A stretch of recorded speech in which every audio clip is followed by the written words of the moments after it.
A right-wing revolt is underway in the most unlikely of places. It was the first worldwide to legalise both euthanasia and gay marriage, and the country is known for its relaxed drug laws. This city, Amsterdam, has a long history of offering a safe haven to those fleeing their homelands, from Jews escaping persecution in Spain to the Syrian refugees of today. The Netherlands, widely seen as one of the most tolerant nations in Europe, is changing, perhaps for good. It's down in part to this man. Geert Wilders wants to ban the Quran, stop Muslim immigration and refers to Moroccans as scum. He lives under permanent police protection.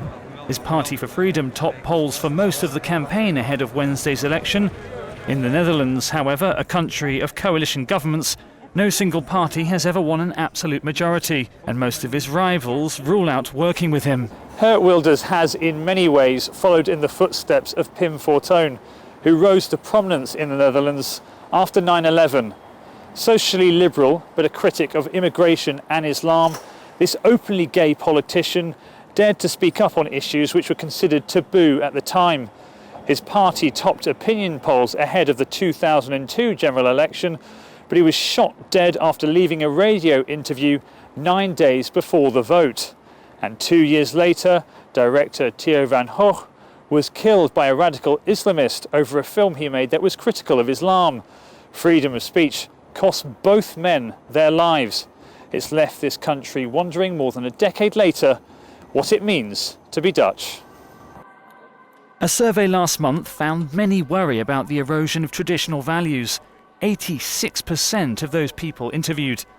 Wilders taps into the sense of a lost identity by railing against immigration, globalisation and the European Union. We travelled to a small town outside Utrecht to meet with one of his supporters. We zijn te tolerant. Ik ben openlijk homoseksueel. Ik heb in het verleden We're too tolerant. te maken gehad met geweld. I'm openly gay. In the past, I've known a lot of violence. Scheldpartijen. Weekly, I've been harassed. Bedreigingen. Alleen maar omdat ik Insults, intimidation, threats, just because I'm gay. 11, 12 I've been beaten up. 11 or 12 youngsters from Morocco, Turkey and Somalia have beaten me up at a parking lot. in elkaar geslagen hebben. I've done a declaration and 2 testimonies. 2 getuigverklaringen. There are roughly 1 million Muslims in this country of 17 million people. The majority of them are Dutch citizens of Moroccan or Turkish origin, the children of the workers who arrived during the post-war economic boom.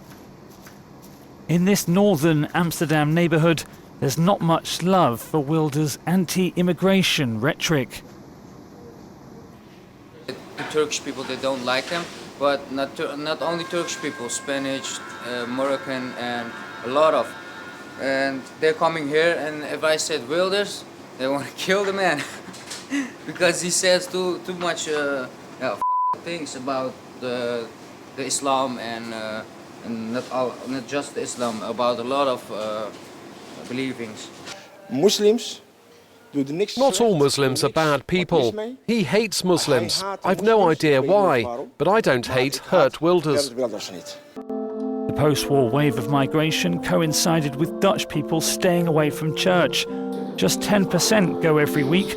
In the 60s, half of all Dutch people attended a weekly service.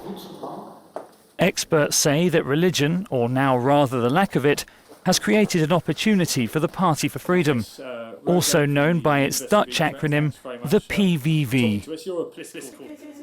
It's not possible to understand the rise of this party without the idea of individualization. The Dutch society was really a pillarized society in the past, so which means that there are different socio-political groups, and people usually voted for the party that belonged to their group. In the past, of course, religion was pretty important. We have Protestants and Catholics that divided north and south, basically.